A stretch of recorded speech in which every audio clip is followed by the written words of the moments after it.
जय हिंद। स्वागत है आपका एक और नई वीडियो में। इस वीडियो में हम डिस्कस करेंगे electrical current and its effect, विद्युत धारा और उसके प्रभाव के बारे में। काफ़ी इंपॉर्टेंट टॉपिक है HP Patwari exam point of view से। और हमारा नेक्स्ट टॉपिक है, पिछली वीडियो में हमने हालांकि एक वीडियो में हमने डिस्कस किया था इलेक्ट्रिसिटी के बारे में, लेकिन वो बेसिक था। अब सिलेबस के अकॉर्डिंग हम इस वीडियो में इलेक्ट्रिकल करंट और उसके प्रभाव के बारे में जो है वो डिस्कस करेंगे। तो चलिए वीडियो को शुरू करते हैं। Electrical current and its effect, विद्युत धारा हिंदी में बोले तो, और उसके प्रभाव। तो आज के इस वीडियो में हम इलेक्ट्रिकल करंट और उस टॉपिक को पूरा बेसिक से लेके एडवांस लेवल तक समझेंगे। यह चैप्टर सिर्फ हमारा किताब तक सीमित नहीं है, बल्कि हमारे घर, उद्योग, मशीनें और पूरे पावर सिस्टम की फाउंडेशन है। तो चलिए शुरुआत करते हैं। तो आज हम डिस्कस करेंगे इसमें कि बिजली से गर्मी कैसे पैदा होती है, और करंट से चुंबक कैसे बन जाता है, और इलेक्ट्रिकल बेल जो है वो अपने आप कैसे जो है वो बज जाती है। तो वो सब इस वीडियो में हम डिस्कस करेंगे। तो चलिए सबसे पहले डिस्कस करते हैं सिंबल्स ऑफ इलेक्ट्रिकल कंपोनेंट। काफ़ी इंपॉर्टेंट है, इसमें से क्वेश्चन आ सकता है। तो इलेक्ट्रिकल कंपोनेंट हमने पिछली वीडियो में डिस्कस कर लिए थे, जब हमने पिछला टॉपिक पढ़ा था इलेक्ट्रिसिटी से रिलेटेड। तो कंपोनेंट है इलेक्ट्रिकल सेल। इलेक्ट्रिकल सेल हमने पिछली वीडियो में डिस्कस कर लिया था कि एक ऐसा डिवाइस है जो केमिकल एनर्जी को इलेक्ट्रिकल एनर्जी में कन्वर्ट करता है। बल्ब भी डिस्कस कर लिया था हमने, सब कुछ उस वीडियो में डिस्कस कर लिया था।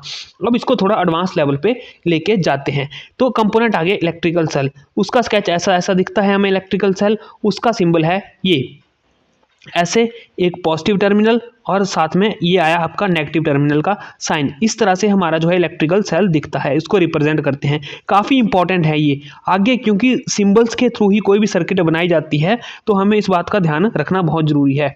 आगे बात करेंगे इलेक्ट्रिकल बल्ब की। तो बल्ब ऐसा दिखता है और उसका इलेक्ट्रिकल सिंबल है ऐसे।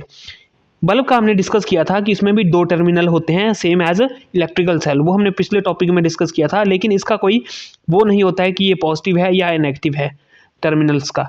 आगे बात करते हैं स्विच ऑन। स्विच का सिंबल है ये ऐसे दिखता है स्विच, ये और ये है स्विच। अगर ऑन की पोजीशन में है, पिछले इसमें हमने सेफ्टी पिन से डिस्कस किया था, तो ऑन की पोजीशन में ऐसे दिखेगा। और स्विच ऑफ, ये आ गई हमारी स्विच ऑफ की पोजीशन, और सिंबल वही रहा, सेम टू सेम। स्विच का सिंबल यही रहा, same to same. Off on की पोजीशन में, ऑन की पोजीशन में ये लग जाएगा आगे इस तरह से, जब मतलब सर्किट कंप्लीट हो जाएगी, और ऑफ की पोजीशन में ऐसे रहेगा। आगे बात करते हैं बैटरी की। तो बैटरी कैसी बनती है? जब नंबर ऑफ सेल्स जो हैं वो आपस में मिल जाते हैं, तो क्या बन जाती है? हमारी बैटरी बन जाती है। तो बैटरी देखो, ये दो नंबर ऑफ सेल्स मिल गए हमारे यहाँ पे, एक ये और एक ये। तो ये कैसे बनती है? इस तरह से बनती है। पिछली वीडियो में हमने डिस्कस किया था, जब हमने पहले टॉपिक स्टडी किया था कि पॉजिटिव टर्मिनल जो है वो हमेशा नेगेटिव टर्मिनल के साथ टच करता है। तो हमने बैटरी का सिंबल पढ़ा, ये ऊपर, ये है हमारा बैटरी का सिंबल। तो ये है सेल का सिंबल। तो आगे सेल को ज्वाइन करेंगे, तो ये देखो, ये आया पॉजिटिव टर्मिनल, ये आया नेगेटिव से टर्मिनल। अब एक और सेल ज्वाइन कर दो इसके साथ, तो कैसे करेंगे? ये नेगेटिव आया, नेगेटिव के साथ फिर क्या करेंगे? हम पॉजिटिव करेंगे। तो पॉजिटिव बड़ा बड़ा डंडा दिखता है, उसके साथ फिर नेगेटिव, फिर उसके साथ पॉजिटिव। तो ऐसे नंबर ऑफ सीरीज सेल्स बना के, ये 2 भी हो सकते हैं, 5 भी हो सकते हैं, तो बैटरी बन जाती है हमारी। क्लियर? ये क्लियर हो गया। तो इसमें क्या है कि ऐसे बैटरी को हम रिप्रेजेंट करते हैं, नंबर ऑफ सेल को मिला के जो है वो बैटरी बनती है। आगे डिस्कस करेंगे बहुत ही इंपॉर्टेंट कंपोनेंट वायर का। ऐसे दिखती है वायर, और उसका ये है सिंबल, बिल्कुल स्ट्रेट, ऐसे स्ट्रेट लाइन वो हमारी बन जाएगी वायर। तो हमने सर्किट डायग्राम जब भी हम कोई बनाते हैं, तो हर कंपोनेंट का एक स्टैंडर्ड सिंबल होता है। तो ये हमने स्टडी करा इलेक्ट्रिकल सेल और बैटरी का, स्विच ओपन और क्लोज्ड का, बल्ब का या फिलामेंट लैम्प का। आगे और भी ज़्यादा आते जाते हैं, जैसे फॉर एग्जांपल रजिस्टर आ जाएगा, वेरिएबल रजिस्टर का आता जाएगा, फ्यूज़ का आता जाएगा, कनेक्टिंग वायर्स का आता जाएगा। लेकिन इसमें जो है वो हमने यही सब मेंशन किया है। बहुत सारे सिंबल्स यूज़ होते हैं इलेक्ट्रिसिटी में, इलेक्ट्रिकल डायग्राम में। वो हम आगे जैसे एडवांस होता जाएगा हमारा, वैसे वैसे हम जो है वो डिस्कस करते जाएंगे। पूरी दुनिया में इलेक्ट्रिकल सर्किट इन्हीं सिंबल से बनाए जाते हैं, ताकि कोई भी इंजीनियर जो है सर्किट को देखकर तुरंत समझ सके। क्लियर है ये बात? आगे बात करते हैं व्हाट इज बैटरी, की बैटरी क्या होती है। तो कॉम्बिनेशन ऑफ 2 और मोर सेल्स, पॉजिटिव और one cell must connect to negative to the next. तो मैंने पहले ही बोल दिया, जब एक से अधिक जो सेल आपस में मिल जाएंगे तो हमारा बन जाएगा बैटरी बन जाएगी, तो हमारी बन जाएगी बैटरी। तो आगे डिस्कस करते हैं, कुछ एक्टिविटीज़ डिस्कस करते हैं। ये जो एक्टिविटी है वो हम पिछली वीडियो में जो डिस्कस कर चुके हैं, फिर भी मैं इसका ओवरव्यू देता हूँ। ये एक सेल है, सेल का एक पॉजिटिव टर्मिनल है, एक नेगेटिव टर्मिनल है, ये एक बल्ब के साथ कनेक्टेड है। ये क्या है, हमने सेफ्टी पिन लगाई हुई है, तो सेफ्टी पिन को हमने पिछले से क्या करा था, एक एज ए स्विच यूज़ किया था। जब इसको खोल देते हैं, सेफ्टी पिन जैसे खुलती है, अगर इसको ऐसे खुली होगी तो वो सर्किट ओपन होगी, और स्विच ओपन होगा मतलब करंट फ्लो नहीं होगा। अगर क्लोज है तो यहाँ पे बल्ब ग्लो कर रहा है। हमने पिछली वीडियो में ये चीज़ें जो हैं वो डिस्कस कर ली थी। तो the logic of the switch, कि स्विच का लॉजिक क्या होता है। स्विच कहीं भी हो सकता है सर्किट में। ऑन पोजीशन में क्या होगा, सर्किट क्लोज होगी और करंट फ्लो करेगा और बल्ब ग्लो कर जाएगा। ऑफ पोजीशन में क्या होगा, सर्किट जो है वो ऑन पोजीशन में सर्किट क्लोज होगी और ऑफ पोजीशन में सर्किट ओपन होगी, तो नो नहीं, करंट जो है वो फ्लो नहीं करेगा। ये हम ऑलरेडी पिछली वीडियो में डिस्कस कर चुके हैं। तो इस वीडियो को जो है देखो, इसका सिंबॉलिक रूप में देखें तो ये क्या है, ये हमने डिस्कस किया। ये है हमारा क्या है, स्विच है। स्विच से देखो, स्विच से आगे कनेक्ट किया, ये बल्ब का सिंबल आ गया हमारा, ये बल्ब का यहाँ पे एक नेगेटिव टर्मिनल जुड़ा हुआ है, नेगेटिव टर्मिनल के साथ जुड़ा हुआ है। फिर आगे पॉजिटिव टर्मिनल के साथ जुड़ा हुआ है, ये पॉजिटिव टर्मिनल आ गया बल्ब का। फिर आगे फिर वो स्विच के साथ जुड़ा हुआ है। तो इसका ग्राफिकल रिप्रेजेंटेशन या डायग्रामेटिकल रिप्रेजेंटेशन इस वीडियो के इस फिगर से हैं जो हम समझ सकते हैं। आगे बात करते हैं बल्ब मैकेनिक्स की, कि बल्ब की मैकेनिक्स क्या होती है। तो ये क्या करता है, कंटेन या थिन वायर कॉल्ड फिलामेंट। ये भी हम पिछली वीडियो में डिस्कस कर चुके हैं। इफ फिलामेंट ब्रेक्स, अगर फिलामेंट टूट जाता है तो उसको क्या बोलते हैं, हम फ्यूज्ड बल्ब बोलते हैं, और सर्किट इनकम्प्लीट हो जाती है, कोई भी बल्ब जो है वो ग्लो नहीं करता है। फिर अब एक इम्पॉर्टेंट है इसमें कि ये होते हैं इनकार्डिसेंट बल्ब। जो फिलामेंट बल्ब है, ये फिलामेंट वाला बल्ब है, इसको बोलते हैं हम इनकार्डिसेंट बल्ब बोलते हैं। तो इसमें क्या है, इनर्ट गैस भरी जाती है। इसमें ये कांच है, इसमें इनर्ट गैस भरी जाती है। इनर्ट गैस कौन सी है, इनर्ट गैस इसमें भर दो आप, या तो आर्गन भर दो या फिर नाइट्रोजन भर दो। क्यों भरी जाती है ये गैस, ठीक है, कभी कभी इन दोनों का मिक्सचर भी भरा जाता है। क्यों भरी जाती है, तो फिलामेंट जो होता है, जो हमने डिस्कस किया कि ये टंगस्टन का फिलामेंट होता है। किसका होता है, किस मेटल का होता है, टंगस्टन का होता है। तो टंगस्टन क्या होता है, जल्दी ऑक्सीडाइज हो जाता है। तो जल्दी ऑक्सीडाइज ना हो तो उसके लिए इसको गैस, इनर्ट गैस जो है, जो रिएक्ट नहीं करती है, उसके साथ जो है वो भरा जाता है, ताकि फिलामेंट की लाइफ ज़्यादा हो और इवेपोरेशन कम हो। क्लियर है ये। अब तो डिफरेंट टाइप के बल्ब्स आ गए हैं, वो हम आगे डिस्कस करेंगे। देखो, safety warning, never touch a light bulb connector to mains, it is hot, do not experiment with main generator. यहाँ पे आपने कभी ध्यान दिया कि हम सेल ही क्यों यूज़ करते हैं एक्सपेरिमेंट के लिए, मेन वायर से क्यों नहीं यूज़ करते हैं। मेन क्यों नहीं यूज़ करते हैं, क्योंकि ये हमारे लिए डेंजरस हो सकता है। जो मेन वायर से करंट आता है, एसी करंट आता है या डीसी करंट आता है, वो बहुत ही खतरनाक हो सकता है। इवन इंसान की उससे करंट लगने से, शॉक से वो क्या करता है, पूरे नर्वस सिस्टम को फेल कर सकता है। तो आगे डिस्कस करते हैं हम heating effect of electrical current, कि इलेक्ट्रिकल करंट के जो हैं जो ऊष्मीय प्रभाव हैं वो कौन कौन से हैं, इलेक्ट्रिकल कंडक्टर के ऊष्मीय प्रभाव कौन कौन से हैं। तो देखो, touch a bulb after it glows it warm, ठीक है। तो जब हम बल्ब को टच करते हैं, जब वो चला हुआ होता है तो वो क्या होता है, वार्म होता है। अब वार्म होता है तो क्यों होता है, अब pass current through nichrome wire it get hot. अगर हम निक्रोम वायर से जो है वो करंट पास करते हैं तो वो हॉट हो जाती है, ठीक है। तो wire get hot when current passes. तो इसका निष्कर्ष क्या है कि कोई भी तार है, मेटल है, वो गर्म हो जाती है जब हम उसमें से करंट पास करते हैं। तो कंडक्टर की बात हो रही है, सिर्फ कंडक्टर की। कंडक्टर और इंसुलेटर हमने पिछले वीडियो में डिस्कस किया था कि कंडक्टर और इंसुलेटर जो है वो क्या होता है। कंडक्टर क्या होता है, जो अपने में से करंट को पास होने दे, और जो इंसुलेटर क्या होता है, जो अपने में से करंट को क्या करे, बिल्कुल भी पास ना होने दे, उसको पूरा रेजिस्ट कर ले, उसको हम इंसुलेटर बोलते हैं। तो यहाँ कंडक्टर की बात हो रही है, जब किसी कंडक्टर में से करंट बहता है तो उसमें क्या होती है, गर्मी पैदा होती है, हॉट हो जाती है, उसमें गर्मी पैदा हो जाती है। हम घरों में क्या यूज़ करते हैं, रॉड यूज़ करते हैं पानी गर्म करने के लिए। वो किसका एग्जांपल है, heating effect of electrical current का। वहाँ क्या करते हैं, मेटल में से करंट को पास कराया जाता है और पास कराने से वो क्या होती है, गर्म होती है, और गर्म होने से जब उसको पानी में डाला जाता है तो गर्म वो पानी को भी गर्म कर देती है। सिमिलरली इसी प्रिंसिपल पे हमारी इलेक्ट्रिकल आयरन जो घरों में आम हमारी इस्त्री होती है, प्रेस करने वाली होती है, तो वो भी इसी में ही वो ही प्रिंसिपल यूज़ होता है। तो इसमें क्या होता है, एप्लीकेशन देखो, the element of coil wire that gives out heat. तो इसमें क्या होता है, एलिमेंट होता है वायर का जो कि कंडक्टर होता है, उसमें से करंट को पास करवाया जाता है। कॉइल्ड एलिमेंट होता है तो उसमें से करंट को पास करवाया जाता है। जैसे ही करंट पास करवाया जाता है तो वो नीचे मेटल लगी होती है तो वो गर्म हो जाती है। तो heat produce depend upon material length और थिकनेस। तो हीट की प्रोडक्शन किसके ऊपर डिपेंड करती है, उसके मटेरियल के ऊपर, लेंथ के ऊपर और उसकी मोटाई के ऊपर जो है वो डिपेंड करती है। सिमिलरली इसी प्रिंसिपल पर कि जब किसी कंडक्टर में करंट बहता है तो उसमें ऊष्मा पैदा होती है, कंडक्टर की बात हो रही है, सिर्फ इंसुलेटर की नहीं। तो इसी प्रिंसिपल रूम का हीटर काम करता है, गीज़र काम करता है, हमारा जो केटली होती है, हमारी केटल होती है, या फिर हेयर ड्रायर है, वो भी इसी प्रिंसिपल पर जो है वो काम करता है।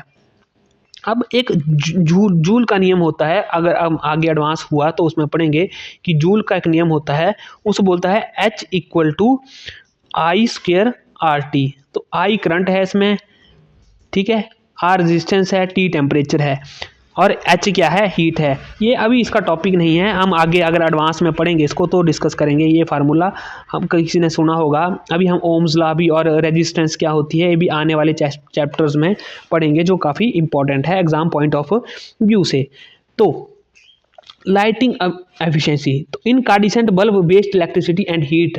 तो इनकार्डिसेंट किसको बोलते हैं, हमारे घरों में पुराने बल्ब होते थे, सभी ने देखे होंगे, जो येलोइश कलर की लाइट जो प्रोड्यूस करते थे, तो इनको बोलते थे इनकार्डिसेंट बल्ब। तो ये क्या था, वेस्ट इलेक्ट्रिसिटी एज हीट। तो इसमें गर्म हो जाता है, आपने देखा होना ये, और इलेक्ट्रिसिटी भी क्या करता था, वेस्ट कर देता था। फिर उसका स्थान लिया CFL tubelight better but connection. तो इसका स्थान फिर किसने लिया, CFLs ने लिया। CFLs भी हमने देखे हुए हैं, लेकिन इसको भी रिप्लेस कर दिया हुआ है अब सरकार, अब टेक्नोलॉजी ने। CFL में क्या होता था, इसमें होता था मरकरी होता था, और मरकरी क्या है, हजार्डियस मेटल है। तो इसका स्थान लिया फिर आगे आके LED ने। लाइटिंग इमिटिंग डायोड इंपॉर्टेंट है, ये याद रखना, light emitting diode most efficient preferred choice. आजकल यही चल रहे हैं। ISI मार्क, अगर कुछ खरीदारी करनी है तो बल्ब पर ISI मार्क जो है वो जरूर देखें, ठीक है। अगर इसको हमने एडवांस में पढ़ना है तो जितनी रेजिस्टेंस होगी उतनी ही ज़्यादा हीट पैदा होगी। रेजिस्टेंस जितनी ज़्यादा होगी उतनी ही ज़्यादा हीट पैदा होगी। ये कैसे होगी, आगे आने वाले चैप्टर्स में डिस्कस करेंगे, जब हम ओहम्स लॉ पे जाएंगे और उसके आगे इफेक्ट पढ़ेंगे। इस चैप्टर में फिलहाल इतना तक ही सीमित है, वो हम आगे डिस्कस करेंगे अगर आगे एडवांस टॉपिक में हुआ ये तो, ठीक है।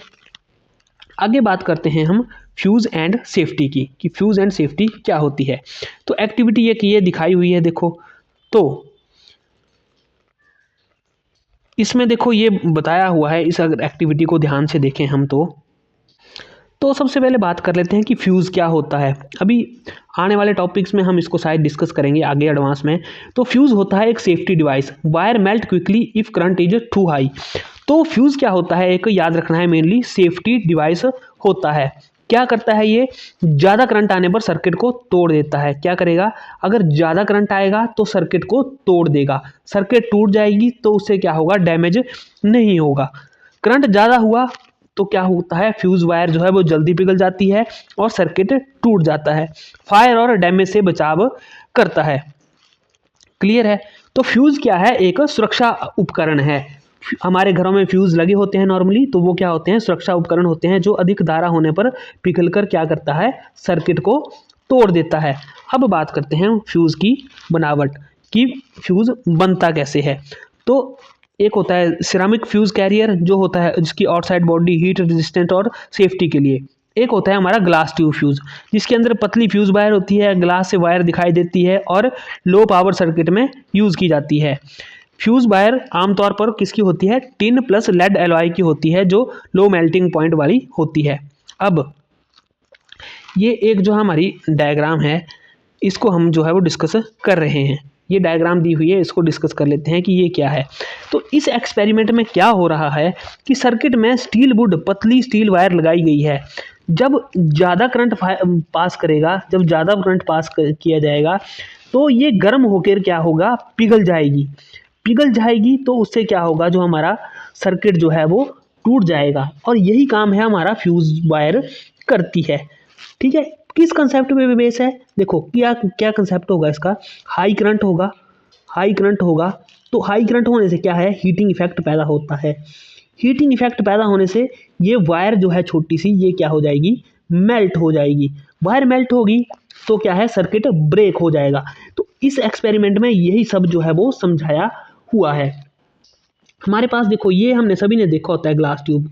ये मैक्सिमम लैपटॉप्स वगैरह की जो आते हैं 3 पॉइंट पिन शू आते हैं, या फिर आपकी एक्सटेंशन आती है, उसमें छोटे सर्किट्स में ये वाले फ्यूज़ जो हैं वो यूज़ किए जाते हैं। देखो ये पतली सी वायर यूज़ की जाती है इसमें। जब करंट ज़्यादा हो जाता है तो ये ज़्यादा इसमें क्या होता है, करंट होता है तो पिघल जाती है और बीच से टूट जाती है, जिससे कि हमारा सर्किट जो है वो ठीक हो जाता है, मतलब बच जाता है। ठीक है, अब सर्किट क्यों ब्लो होता है, क्यों ब्लो होता है, शॉर्ट सर्किट की वजह से। क्यों ब्लो होता है, शॉर्ट सर्किट की वजह से। शॉर्ट सर्किट क्यों होता है, शॉर्ट सर्किट, तो शॉर्ट सर्किट लाइव और न्यूट्रल वायर के बीच कभी डायरेक्ट जो है टच हो जाए। पिछले वीडियो में डिस्कस किया था हमने, एक फेज वायर होती है, एक न्यूट्रल वायर होती है। तो ये अभी एडवांस टॉपिक है, इसको इतना ज़्यादा जो है वो डिस्कस नहीं करेंगे। अगर रेजिस्टेंस बहुत कम है तो भी शॉर्ट सर्किट हो सकता है, या फिर करंट जो है वो बहुत ज़्यादा है तो भी शॉर्ट सर्किट हो सकता है।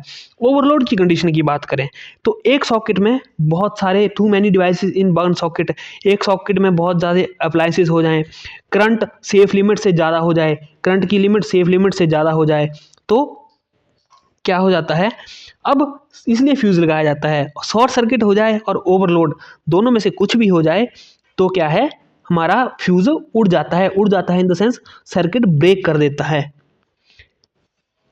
ठीक है, अब बात करते हैं एमसीबी की। हमने एमसीबी अपने अब मॉडर्न घरों में देखा ही होगा। पहले हमारे कन्वेंशनल फ्यूज़ होते थे इस टाइप के।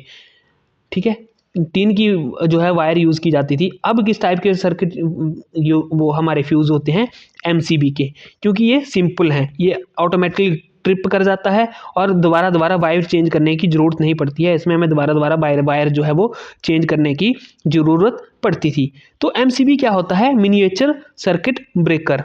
तो एमसीबी करता क्या है, जब करंट सेफ लिमिट से ज़्यादा हो जाता है, क्या होता है, करंट सेफ लिमिट से ज़्यादा होता है तो एमसीबी ऑटोमेटिकली ऑफ हो जाता है।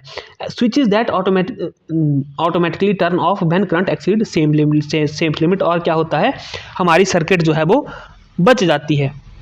तो डिफरेंस क्या है फ्यूज़ में और एमसीबी में, कि फ्यूज़ क्या है, मैंने बताया कि फ्यूज़ जो है वो सिर्फ पिघल जाता है और रिप्लेस करना पड़ता है, और एमसीबी क्या हो जाता है, ऑफ हो जाता है और बस ऑन करने पे दोबारा जो है वो सर्किट को स्टार्ट कर देता है। तो एमसीबी आधुनिक और सुरक्षित डिवाइस है। अब फ्यूज़ और एमसीबी के बीच में हम थोड़ा सा डिफरेंस करते हैं कि फ्यूज़ और एमसीबी के बीच में क्या डिफरेंस होता है। तो फ्यूज़ में क्या होता है, वायर मेल्ट हो जाती है, इसमें क्या है, स्विच ऑफ हो जाता है। फ्यूज़ क्या करना है, ये रिप्लेस करना पड़ता है, बिल्कुल रिप्लेस करना पड़ता है। ये अपने आप रीसेट हो जाता है, इसको हम रीसेट करें, ये ओल्ड टेक्नोलॉजी का है। और हमारा जो एमसीबी है वो बिल्कुल मॉडर्न टेक्नोलॉजी का है। तो ऐसे ये बहुत इंपॉर्टेंट टॉपिक है। इसी टॉपिक के ऊपर जो हम अभी पढ़ रहे हैं, इसी के ऊपर जो है सारी इलेक्ट्रिकल इंजीनियरिंग बेस्ड है। और इस टॉपिक को अगर हम ढंग से पढ़ लेंगे तो हमारे काफ़ी ज़्यादा चीज़ें क्लियर होंगी। अब आगे हम एक और वीडियो पढ़ेंगे जो जैसे जैसे एडवांस होता जाएगा। एडवांस होने से जो है वो बहुत इसमें और कुछ चीज़ें आएंगी, जिसमें हम ओम्स लॉ वगैरह पढ़ेंगे, रेजिस्टेंस पढ़ेंगे कि रेजिस्टेंस क्या होती है। तो इम्पॉर्टेंट चैप्टर है ये इलेक्ट्रिसिटी का, इसमें से काफ़ी ज़्यादा क्वेश्चंस जो हैं वो बन जाते हैं। अब आगे बढ़ते हैं हम, magnetic effect of electrical current. तो जैसे इलेक्ट्रिकल करंट हमारा जो है वो हीटिंग इफेक्ट पैदा करता है, ऊष्मा पैदा करता है, वैसे ही ऊष्मा के हमने एग्जांपल देख लिए कि हमारी गीज़र है घरों का, फिर आयरन है, पानी गर्म करने वाली रॉड है, या फिर वो होगी हमारी कैटल होगी जिससे हम चाय वगैरह बनाते हैं। तो वो किस पे डिपेंड है, heating effect of electrical current के ऊपर। ये इंपॉर्टेंट है, यहाँ से क्वेश्चन बन सकता है कि कौन से इफेक्ट पे है। अब बात करते हैं हम magnetic effect of electrical current की, कि विद्युत धारा का चुंबकीय प्रभाव क्या है।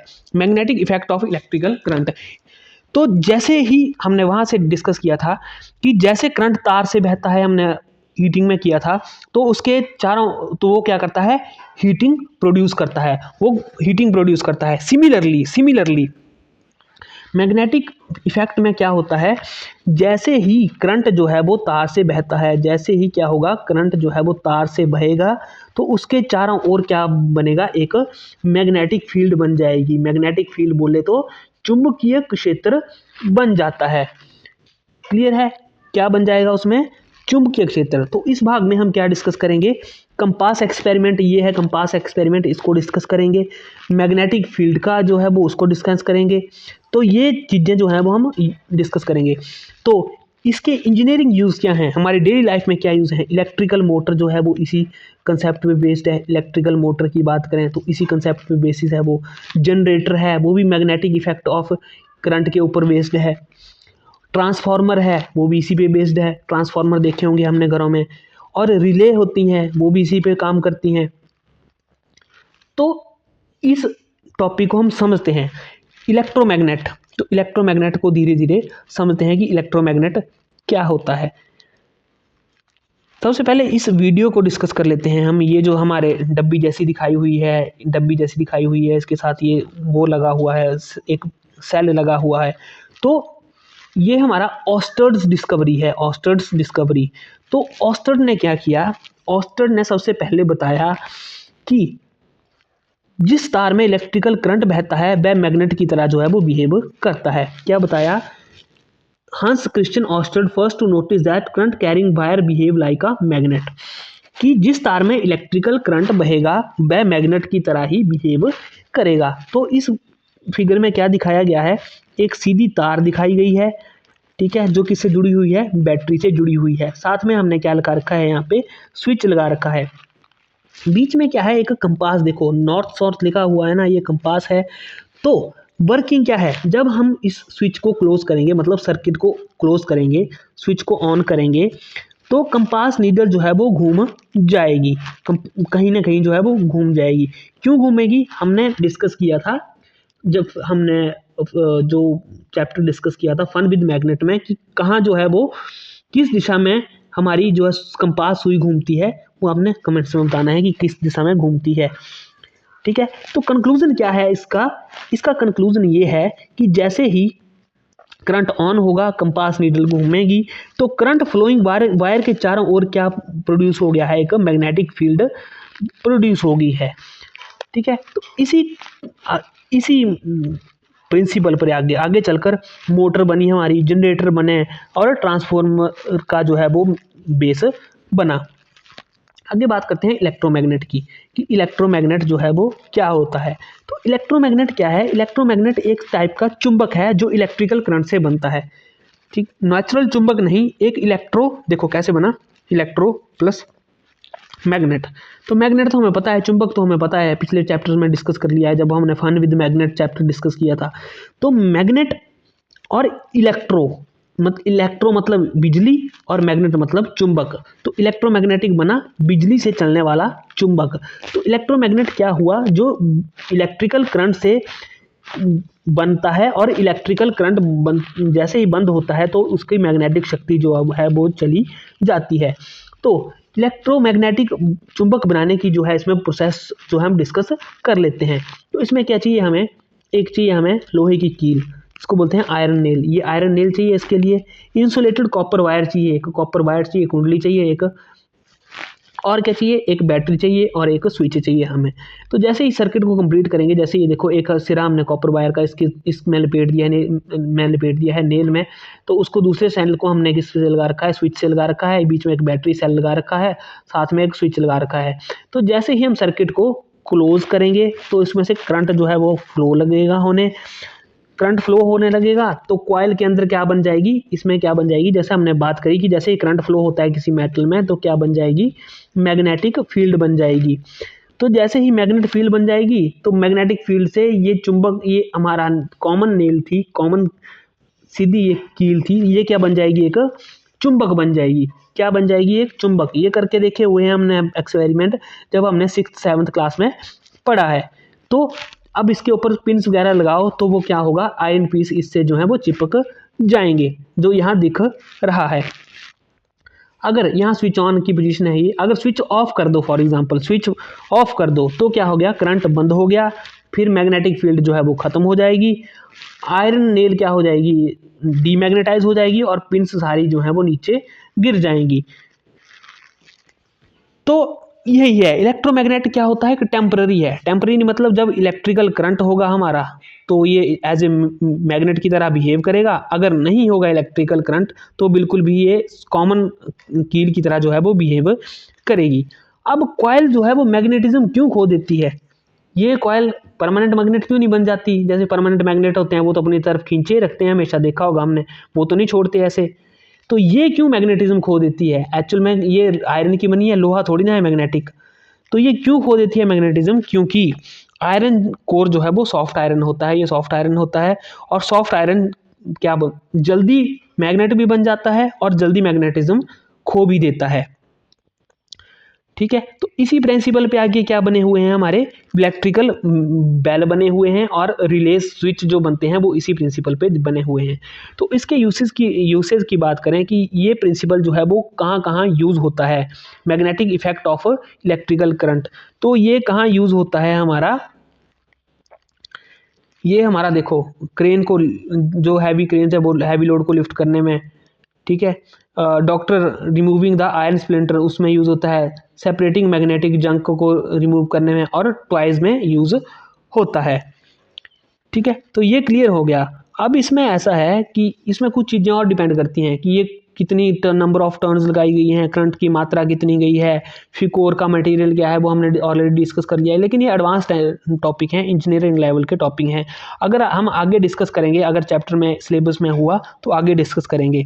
+1 +2 की फिजिक्स में ये टॉपिक जो है वो कवर किए गए हैं। अगर सिलेबस में होगा तो जैसे जैसे हम आगे सिलेबस कर रहे हैं तो ये हम चीज़ें आगे डिस्कस कर लेंगे। आगे बात करते हैं इलेक्ट्रिकल बेल की। तो पूरी इलेक्ट्रिकल बेल को जो है हम डिस्कस कर लेते हैं इस फिगर के थ्रू। काफ़ी इंपॉर्टेंट है, यहाँ से जो है वो क्वेश्चन बन जाता है। तो इलेक्ट्रिकल बेल भी किसके बेसिस पे है? जैसे हमने वहाँ पे डिस्कस किया कि गीज़र है, इलेक्ट्रिकल रॉड है, फिर या फिर आयरन आ गई, या फिर हमारे जो कैटल आ गई, वो किस पे डिपेंड करती है? हीटिंग इफेक्ट पे। तो इलेक्ट्रिकल बेल किस पे डिपेंड करती है? मैग्नेटिक इफेक्ट पे। किस पे करती है? Magnetic effect of electrical current principle पे बेस्ड है। तो electrical bell magnetic effect of current पर आधारित होती है। और इसके वर्किंग स्टेप्स की बात करें हम, तो जैसे ही स्विच ऑन करता है तो करंट क्या होने लगता है? फ्लो होने लगता है। इसमें इलेक्ट्रिसिटी फ्लो होने लग, इलेक्ट्रोमैग्नेट बनता है। आयरन आर्मेचर है वो अट्रैक्ट होता है, हैमर बेल को स्ट्राइक करता है यहाँ पे, फिर सर्किट ब्रेक हो जाता है और मैग्नेटिज्म खत्म हो जाता है। प्रोसेस बार बार रिपीट होती रहती है और बेल जो है वो बजती रहती है। इसको एक बार जो है दोबारा डिस्कस कर लेते हैं, एक बार डिटेल्ड में डिस्कस कर लेते हैं, क्योंकि ये इंपॉर्टेंट है, यहाँ से क्वेश्चन जो है हमारा बन सकता है। अब अगर हम इस फिगर को समझें, द इलेक्ट्रिकल बेल, तो इसके पहले पार्ट्स को समझ लेते हैं कि पार्ट क्या क्या हैं। तो ये देखो एक बैटरी या एक सेल जो है उसको अटैच किया गया है। तो इलेक्ट्रिकल सेल क्या करता है? इलेक्ट्रिकल करंट देता है। इसके साथ एक स्विच अटैच किया हुआ है, हमने इसका सिंबल को पढ़ा। तो स्विच क्या करता है? सर्किट को ऑन या ऑफ की पोजीशन में लाता है। ये है एक इलेक्ट्रोमैग्नेट। इलेक्ट्रोमैग्नेट कैसे बनाया हुआ है? एक आयरन पे हमने जो है वो कॉपर को जो है वो रोल करके रखा हुआ है और उसको किसके साथ? एक पॉजिटिव टर्मिनल के साथ जोड़ा हुआ है। उसके बाद क्या किया हुआ है आगे हमने? आयरन स्ट्रिप, जिसको बोलते हैं आर्मेचर, ये आयरन स्ट्रिप है आर्मेचर। तो आयरन स्ट्रिप आर्मेचर क्या करती है? चुंबक से जो है वो अट्रैक्ट होती है। एक बनाया हुआ है हमने कॉन्टैक्ट स्क्रू। तो कॉन्टैक्ट स्क्रू क्या करता है? सर्किट को बनाता और तोड़ता है, सेम एज स्विच। तो कॉन्टैक्ट स्क्रू क्या करेगा? सर्किट को बनाएगा और तोड़ेगा। एक है हैमर, जो इस गोंग पर टकराता है। हैमर क्या करेगा? गोंग पे टकराएगा। और गोंग क्या है? मेटल का होगा, तो हैमर जब इसके ऊपर टकराएगा तो आवाज़ पैदा करेगा, तो उससे हमारी जो है वो आवाज़ आएगी, बजने की आवाज़ आएगी। तो इलेक्ट्रिकल बल की वर्किंग देखते हैं। अब हम स्टेप बाय स्टेप देखते हैं, इसको समझेंगे। तो जैसे ही हम स्विच को ऑन करते हैं, यहाँ से इसको मिला दिया, तो स्विच दबाते ही क्या है, हमारी सर्किट जो है वो कंप्लीट हो जाती है। देखो एक रेवोल्यूशन पूरा हो गया ना, यहाँ पे कहीं ब्रेक तो नहीं रहा। इसको हमने ऐसे कर दिया, स्विच को ऑन कर दिया, यहाँ से स्विच को ऑन कर दिया। तो स्विच ऑन कर दिया तो बैटरी से करंट फ्लो जो है वो स्टार्ट हो जाएगा। अब फ्लो स्टार्ट हो जाएगा तो ये देखो, ये इलेक्ट्रोमैग्नेट बनना स्टार्ट हो जाएगा। करंट जो है वो यहाँ इलेक्ट्रिकल कॉइल से गुजरेगा, कॉइल क्या बन जाएगी, इलेक्ट्रोमैग्नेट बन जाएगी, और क्या है, मैग्नेटिक फील्ड जो है यहाँ पे पैदा हो जाएगी, जो हमने ऊपर प्रिंसिपल में डिस्कस किया। मैग्नेटिक फील्ड जो है वो यहाँ पे कुछ समय के लिए, जब तक जो है इसमें करंट बह रहा है, तब तक जो है वो इंड्यूस हो जाएगी। अब जब मैग्नेटिक फील्ड यहाँ पे एक ये मैग्नेट बन गया, ये मैग्नेट बन गया एक, तो ये हमारा आयरन स्ट्रिप है जो हैमर के साथ लगा हुआ है। तो मैग्नेट से आयरन अट्रैक्ट होता है, ये हमें नॉर्मली पता है। तो जैसे ये मैग्नेट बन जाएगा तो ये नीचे को अट्रैक्ट होने की कोशिश करेगा, ठीक है। तो नीचे को कोशिश करेगा होने की, तो जैसे ही करंट फ्लो होगा एकदम से फ्रैक्शन ऑफ सेकंड में होगी ये प्रोसेस। ऐसे ही यहाँ पे मैग्नेट बनेगा, ये नीचे को आएगा, फटाफट इसके साथ टकराएगा गोंग के साथ, फिर रिंग बजेगी, रिंग हो जाएगी, ठीक है, रिंग हो जाएगी। क्लियर है। तो ऐसे इसकी वर्किंग है। अब ये क्यों लगाया है हमने कॉन्टैक्ट, तो आयरन स्ट्रिप खींचते ही कॉन्टैक्ट क्या होगा, यहाँ से स्क्रू से टूट जाएगा और फिर से सर्किट ओपन हो जाएगा। क्या हो जाएगा, ये भी एक स्विच की तरह कार्य करता है, पर कैसे करेगा ये क्यों लगाया है हमने कॉन्टैक्ट स्क्रू। अब यहाँ से सर्किट तो कंप्लीट ही होती रहेगी, पर जैसे ही ये स्ट्राइक करता है, आवाज़ आती है, तो ये नीचे को खींचेगा ना, तो कॉन्टैक्ट स्क्रू से क्या होगा, इसका कॉन्टैक्ट जो है वो बिल्कुल टूट जाएगा। सर्किट फिर से क्या हो जाएगी, यहाँ पे जैसे ही कॉन्टैक्ट लूज होगा, हमारा कॉन्टैक्ट लूज होगा यहाँ से, तो सर्किट फिर से क्या हो जाएगी, ओपन हो जाएगी। ओपन होगी तो फिर करंट फ्लो नहीं होगा, मैग्नेटिज्म खत्म हो गया यहाँ से, क्योंकि ये टेम्पररी मैग्नेट है ना, परमानेंट तो है नहीं। करंट बंद हो जाएगा तो इलेक्ट्रोमैग्नेट डीमैग्नेटाइज जो है वो हो जाएगा। आयरन स्ट्रिप अपनी ओरिजिनल पोजीशन में जो है वापस आ जाएगा। अब इसका हमने स्विच देखा होगा, जो नॉर्मल स्विच है वैसा नहीं होता। कभी घरों में इलेक्ट्रिकल बेल बजाई है तो वो नॉर्मल स्विच नहीं होता, वो एक बार बचाने के बाद अपनी पोजीशन में ऑटोमेटिकली वापस आता है। वो क्यों आता है, कॉन्टैक्ट स्क्रू, ठीक है। तो इसमें मैग्नेटिज्म खत्म हो गया, करंट बंद हो गया, इलेक्ट्रोमैग्नेटिक डीमैग्नेटाइज हो गया, आयरन स्ट्रिप अपनी पोजीशन में जो है वो दोबारा वापस आ जाता है, ठीक है। फिर जब वापस आ जाएगा तो आयरन स्ट्रिप वापस आते फिर से कॉन्टैक्ट स्क्रू को छू लेगी और सर्किट फिर कंप्लीट हो जाएगा। तो ये ऐसे ही हमारी जो है वो प्रोसेस रिपीट होती रहती है। जैसे ही हम स्विच दबाते हैं, ऑफ करते हैं, तो हैमर जो है वो बार बार गोंग पर लगता है, बेल लगातार जो है वो बजती रहती है। तो hammer strike every time the circuit completes, hammer strike every time the circuit complete. तो यही है इसका इंपॉर्टेंट कंसेप्ट। क्या है कि automatic make and break circuit का एक एग्जांपल है, ठीक है। इसमें मैंने बताया कि सॉफ्ट आयरन लगा होता है, वो बहुत जल्दी मैग्नेट बनता है और जल्दी मैग्नेटिज्म खो भी देता है, इसलिए फास्ट रिंगिंग जो है वो पॉसिबल होती है। ये किस इफेक्ट का यूज़ हुआ है यहाँ पे, magnetic effect of electrical current जो है वो यूज़ हुआ है। हीटिंग इफेक्ट जो है वो हमने ऊपर आयरन में डिस्कस किया, गीजर में डिस्कस किया, फिर या फिर घरों में जो हमारी कॉमन रॉड होती है जो पानी को गर्म करती है, वो इस पर ही बेस्ड होती है। तो ये इम्पॉर्टेंट टॉपिक है, यहाँ से जो है काफ़ी क्वेश्चंस हमारे लिए बन सकते हैं एग्ज़ाम में।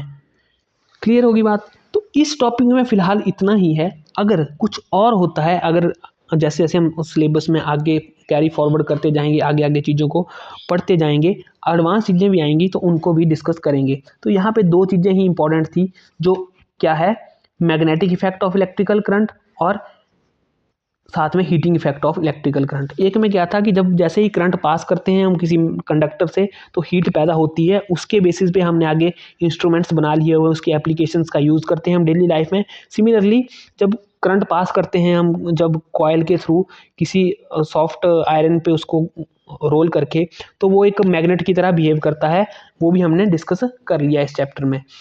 तो ये चैप्टर इंपॉर्टेंट है और सिंबल्स का ध्यान रखना है। डायरेक्टली सिंबल्स भी पूछ लिए जाते हैं कभी एग्जाम में, ये वाले सिंबल्स पूछ लिए जाते हैं एग्जाम में। ऐसे ही नॉर्मल एमसीक्यू है पटवारी एग्जाम में, तो +2 लेवल का सिलेबस है, तो यही सब चीज़ें पूछी जाएंगी, इतना एडवांस नहीं पूछा जाएगा। क्लियर है? तो फिलहाल इस वीडियो में इतना ही, मिलते हैं अगली वीडियो में। अगली वीडियो में हम कुछ और डिस्कस करेंगे। उम्मीद है आपको सभी को वीडियो पसंद आई होगी। मिलते हैं अगली वीडियो में, तब तक के लिए जय हिंद, जय भारत, जय हिमाचल।